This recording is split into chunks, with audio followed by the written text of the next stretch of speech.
خداوند کے پہلو کے پاک زخم کی ابدی سرچشمے سے فیض یاب ہونے کے بعد خداوند کی روح اس میں پوری طرح سرایت کر گئی، اور اب کیتھرین اپنے حواس میں نہ رہی، اور اس کے ارد گرد ہر طرف بس اسی کا پرتو تھا، بس تو ہی تو، بس تو ہی تو۔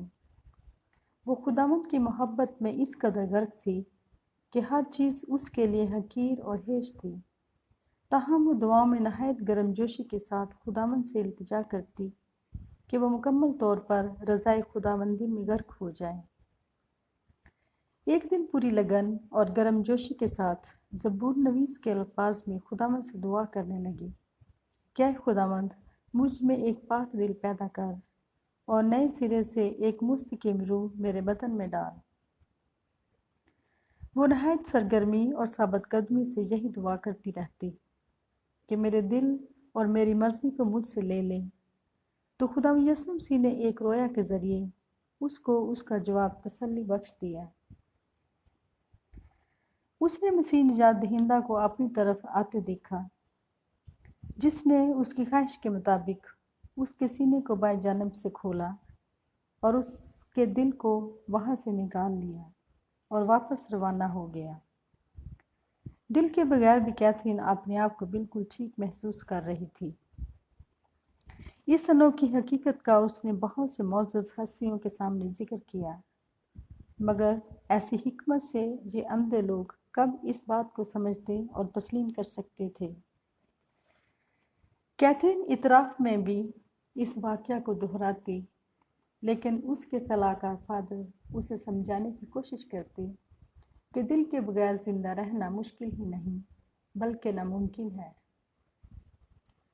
لیکن کیتھرین جانتی تھی کہ خداوند کے لیے کچھ بھی ناممکن نہیں، اور کہ اس کے سینے میں دل نہیں۔ وہ 2 دن اور 2 راتیں انسانی دل کے بغیر رہی، مگر باقاعدگی سے اپنے کاموں میں مصروف رہی۔ ایک دن وہ سینا کے ڈومینیکن فادرز کے گرجا میں حسب معمول دعا کے لیے گئی، جہاں مقدس ڈومنک کی ریاستی سسٹرز کی جمع تھی۔ عبادت اور میٹنگ کے بعد تمام سسٹر صاحبات تو باہر نکل گئیں، مگر کیتھرین مزید دعا کے لیے وہاں گرجا گھر میں ہی رک گئی۔ دعا کے بعد وہ وجدانی کیفیت سے باہر نکل کر گھر واپس جانے کی نیت سے اٹھی ہی تھی کہ اچانک آسمان سے ایک نورانی چیز اور روشنی اس کی طرف آئی اور اس کو اپنی لپیٹ میں لے لیا۔ اس روشنی میں اسے نجات دہندہ خدا یسوع مسیح نظر آئے۔ ان کے ہاتھ میں ایک انسانی دل تھا جو شوخ سرخ رنگ کا تھا اور ایک بڑا چمک رہا تھا، یوں جیسے آگ کے شعلے بھڑک رہے ہوں۔ اس منظر کو دیکھتے ہی وہ گھبرا کر کانپتی ہوئی زمین پر گر پڑی۔ مسیح خداوند بڑے وقار کے ساتھ اس کے نزدیک آئے اور بائیں جانب سے دوبارہ اس کا سینہ چاک کیا اور ہاتھ میں پکڑا دل اس کے سینے میں یہ کہتے ہوئے رکھ دیا، اے میری پیاری بیٹی، جس طرح میں نے اس دن تمہارے سینے سے تمہارا دل نکالا تھا، اسی طرح اب میں نے تیرے سینے میں اپنا دل ڈال دیا ہے، اور آئندہ تو ہمیشہ اس کے ساتھ ہی جیے گی۔ یہ کہہ کر خداوند نے اس کے سینے کے کھلے شگاف کو بند کر دیا۔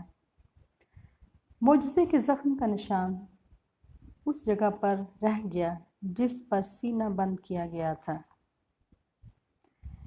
سینے میں خدائی مقدس دل کی دھڑکن سے کیتھرین کا روں روں کانپ رہا تھا۔ اس کے اندر عجیب طرح کی ہلچل مچی ہوئی تھی۔ اس ناقابل یقین اور تعجب انگیز واقعہ کے بعد وہ دیر تک زمین پر اوندے منہ لیٹی رہی۔ اس کے بعد پھر وہ یہ کبھی نہ کہہ سکی کہ اے خداوند، میں اپنا دل تیرے سپرد کرتی ہوں، بلکہ وہ یوں کہہ کر دعا کرتی، اے خداوند، میں تجھے تیرا دل پیش کرتی ہوں۔